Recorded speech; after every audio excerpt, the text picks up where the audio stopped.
Good afternoon. It's your second installment of weekly shout-outs for the Finance and IT Department.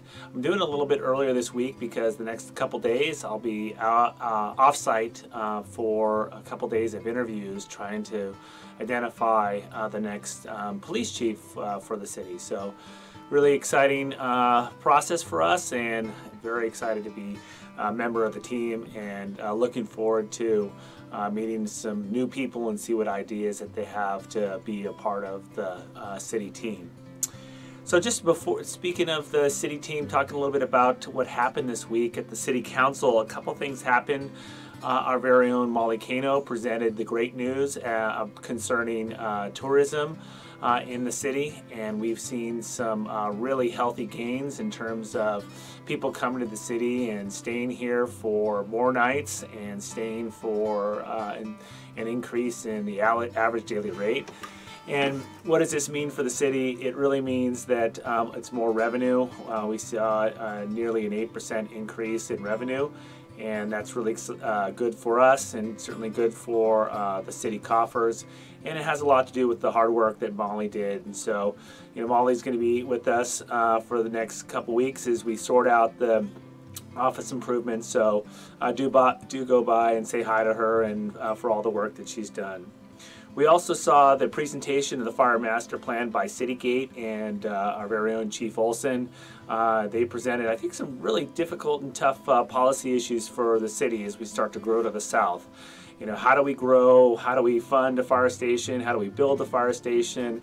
How do we incrementally staff it? How do we calculate our response times? And the team got some great feedback from the City Council, and clearly there's a passion across the City Council and throughout the organization to make sure we have public safety services. And so kudos to the chief and the team that worked on that. They did a fantastic job. I do want to just chart a little bit out of what's going on with the city remodel. Steve and the team have been assisting the entire construction crew up there, working on the wiring and the placement of computers and phone systems that go hand in hand with the remodel. It's been a all-hands-on effort to try to get the City Council and the administrative staff across where the city clerk was. They'll be transitioning to the next phase. James David's got more details on the schedule, but I do appreciate everyone's patience and tolerance regarding the nailing, the pounding, and at times the pieces of stuff that fall down through the ceiling. So appreciate everyone's indulgence on that. We made some great progress this week in terms of Vilma. She was she's been working really hard and really smart on sorting through the accounting details and preparing the state controller's report. I was able to sign that, and she was able to ship it off earlier this week, and that's a huge milestone for her and the rest of the team. And I think it speaks volumes to everyone's dedication and work and getting us through that effort. She's also been responding to public records requests and getting salary information out and a salary report. And then she's been finalizing and preparing for the auditors who have graciously adjusted their schedule to meet with ours. And so they'll be on site the first week in November. They'll be doing some of their testing and field work, and Vilma and I had an opportunity to meet with them last week and talk a little bit about some of the details and some of the new GASB 68 disclosure requirements. And the good thing to report is that Mary Bradley is going to be helping us out on some of those notes, and so we've got a full team of people be helping out with that regard. The next step is Vilma's working on a couple little details on closing out some of the trial balances for some of the development impact fee funds. And those are reports that will be going off to Joe Aguilar in time so that we can present the report on December 16th in order to meet our statutory deadline of reporting our revenues and our uses and our plan for all the development impact fees that have come into the city. The great thing is we have gotten a lot of development impact fees as a result of the heightened development, and the law requires that we have a plan to show how we're going to use those fundings. And so Tim and Vilma have been working closely together to make sure those reports are tightened up and that we can meet the legal and statutory requirements. A couple other details just want to shout out is that you saw the new cash counter machine, and a couple folks have taken a shot at using it. I'm hoping that it's a time saver. I really want to emphasize to folks that we kicked off the process this week with GFOA.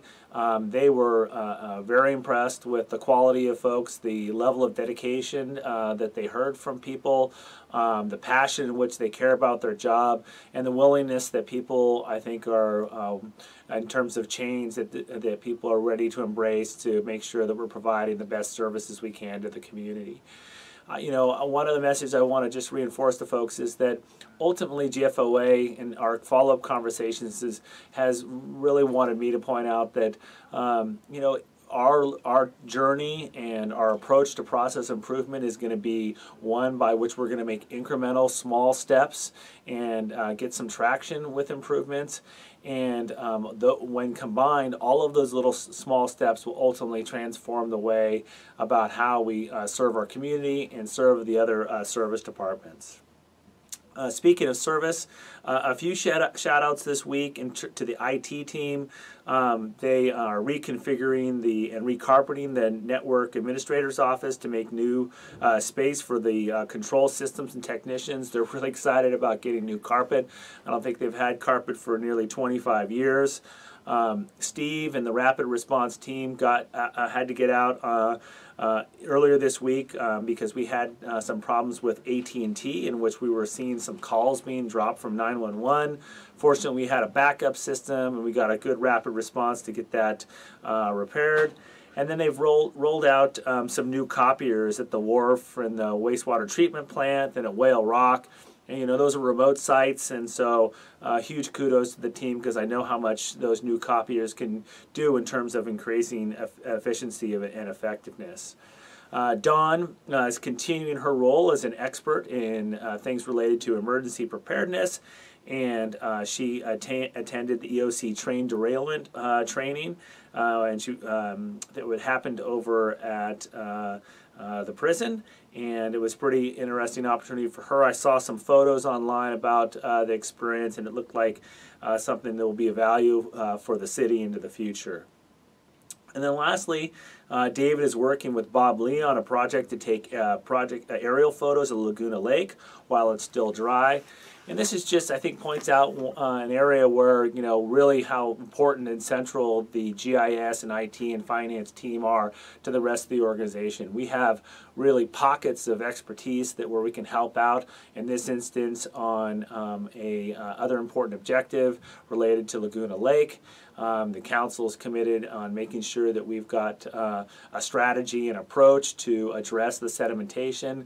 And David's aerial survey work and the work that they're doing will ultimately help quantify that and help bring forward informed options in terms of recommendations and how we might go about removing that sediment and then how to distribute the financial responsibility.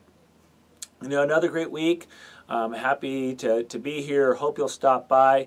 Looking forward to our managers meeting next week. Got some exciting things that I want to queue up for the team to talk about, and then looking ahead later this month for the all department meeting. So, in the interim, stop by, say hi, and let me know how I can help. All right, take care. Have a great weekend.